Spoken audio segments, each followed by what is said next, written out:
Hello butterflies! Hello guys! Welcome back to my channel. Medyo natagal ang part 3 ng ating Cebu escapades. In part 2, we went to historical landmark of Cebu. Ang una nating pinuntahan ang Basilica del Santo Niño. Nakita din natin ang original image ng Santo Niño. Next ay ang Fort San Pedro, ang Cebu Heritage Monument, and lastly ang Yap San Diego Ancestral House.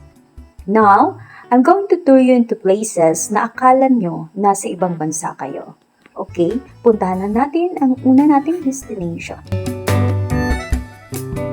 Here we go! Ang una nating destination ay para ka na rin nasa Paris, France. Ang tawag sa lugar nito is La Vie Parisienne. It is a French restaurant. May 100 na entrance fee dito, pero pwede mo siya ibili sa loob. La Vie Parisienne means the Parisian life. It opened since 2013. It is a pastry shop and wine library. So makikita natin sa loob ang wine library niya. Mamamangha kayo sa architectural design niya at makikita yung wine mismo ang ginawa niyang decoration. Okay, let's go. Tingnan na natin sa loob, guys.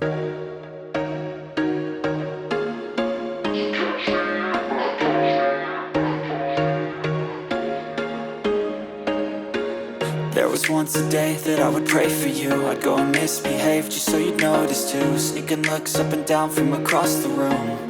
And damn, what a hell of a view. I feel good, you look great. I like you, I can't wait. A first time, a first date. You're so fine, I'm so late. You sip wine, I drink straight.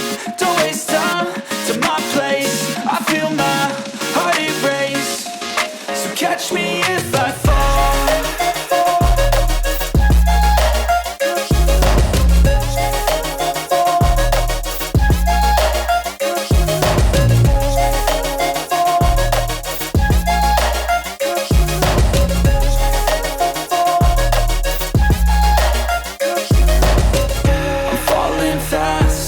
Praying that this night's gonna last. You got it all on tap. I'm loving your vibe, always have your back.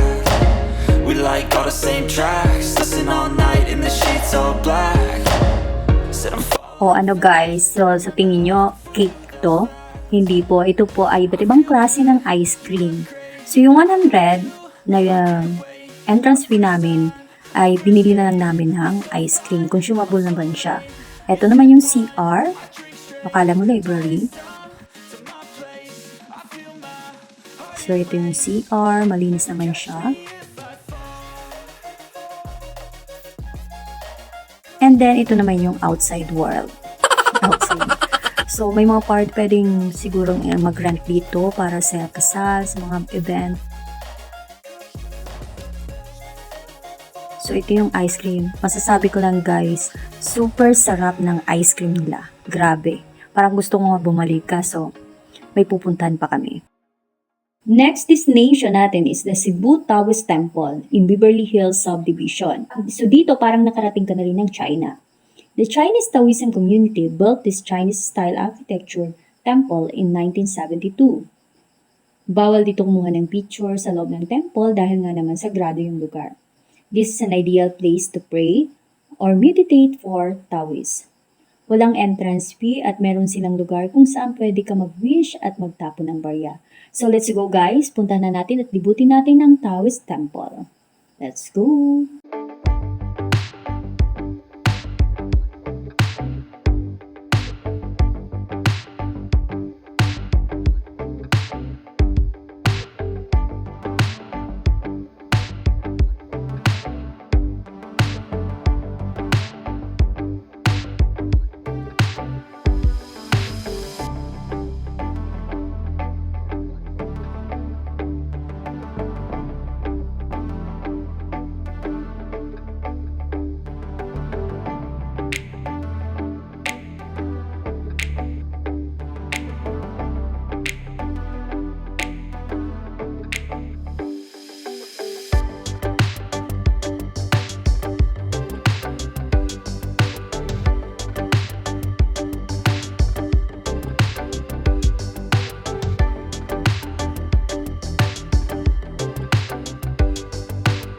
Ito yung sinasabi ko na pwede kang maghagis ng barya.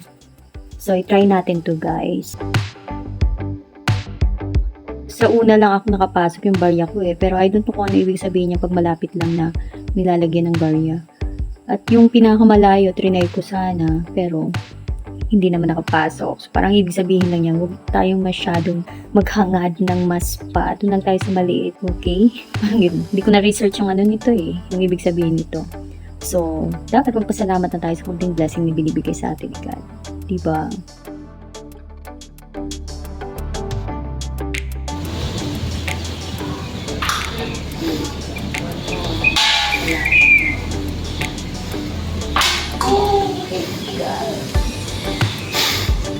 Lapit na sana.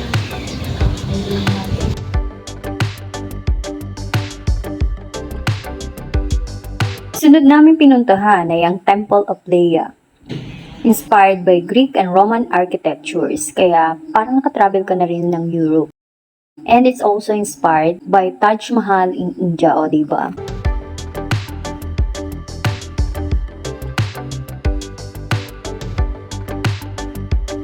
The Temple of Leia was built by Chuderico Soriano Adarna in 2012. The temple is a symbol of Chuderico and dying love for his wife Leia Belia Albino Adarna. The temple has 24 chambers including Leia's favorite and personal belongings. Sana all na nang may ganitong love pa sa panahon ngayon. Diba? Okay, so let's go guys. Itour na natin ang ating sarili sa lugar na ito.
Yung Temple of Leia ay nasa mataas pa siya na part. Kung bababa ka na, may dadaanan kang kainan na parang dinedevelop pa lang siya. Doon kami nag-stop muna para kumain.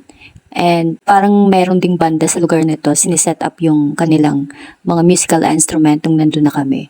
Masarap yung pagkain niya. Ang daming pagpipilian. Ang daming kahilirang pagpipili ang pagkain. So depende sa'yo kung ano yung gusto mong kainin. Kompleto naman sila.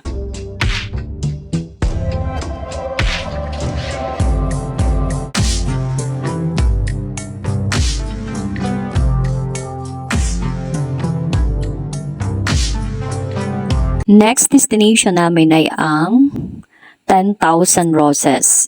Actually, nagkaligaw-ligaw kami dito at siguro mga 3 beses kami pabalik-balik bago namin narating yung 10,000 Roses. Ang entrance fee dito ay 20 pesos only. Maliit na halaga lang. Ang daming tao. And then, meron din namang cafe. Kung gusto niyo naman ng mala Korean ambience, ito na ang magandang puntahan. According to my research, the owner of this cafe is also the interior designer of 10,000 Roses. These are artificial LED-powered flowers, kaya mas maganda pag pumunta ka ng gabi. Tara na, maglibot na tayo guys!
This is our last destination. Kinaumagahan na namin ito pinuntahan. One Experience Netherlands. This Sirao Flower Garden is commonly called the Little Amsterdam. Dahil sa dami ng mga flowers na nilagyan pa ng mga windmill and cold wind, para feel mo na nasa Netherlands ka talaga. So let's explore the place, guys. Let's go!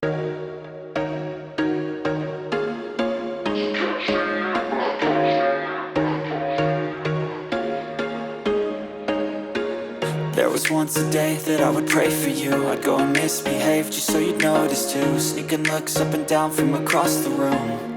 And damn, what a hell of a view. I feel good, you look great, I like you, I can't wait.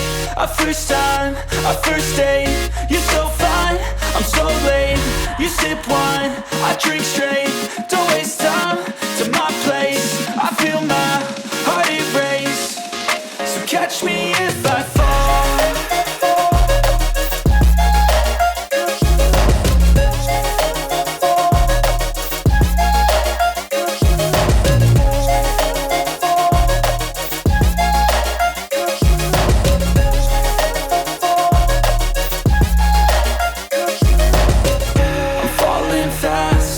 Praying that this night's gonna last.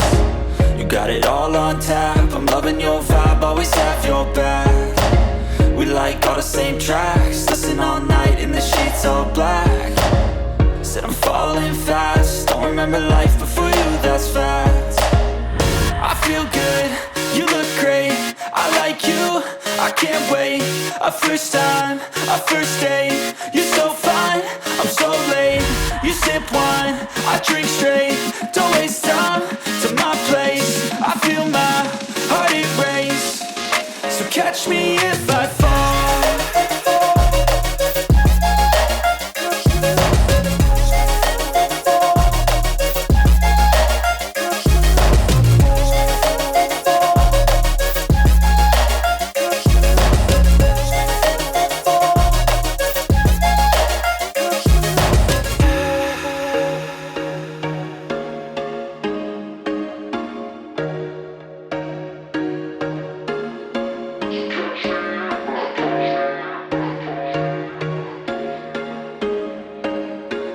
There was once a day that I would pray for you. I'd go and misbehave just so you'd notice too. Sneaking looks up and down from across the room.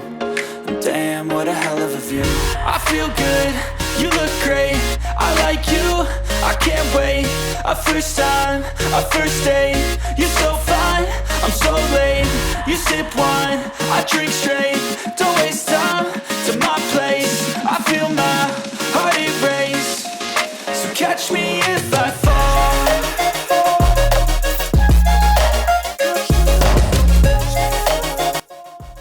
Okay guys, so let's have a recap. Ang goal natin dito ay mapuntahan yung mga lugar kung saan aakalain mong nasa ibang bansa ka. Una nating pinuntahan ay ang La Vie Parisienne na feel mong nasa Paris, France ka. Next ay ang Taoist Temple inspired ng China. Next ay ang Temple of Leia na feeling mo nasa Rome at India ka. Next ay ang 10,000 Roses, mapifeel mo ang pagiging Korean. And lastly ay ang Sirao Garden na para kang nasa Netherlands.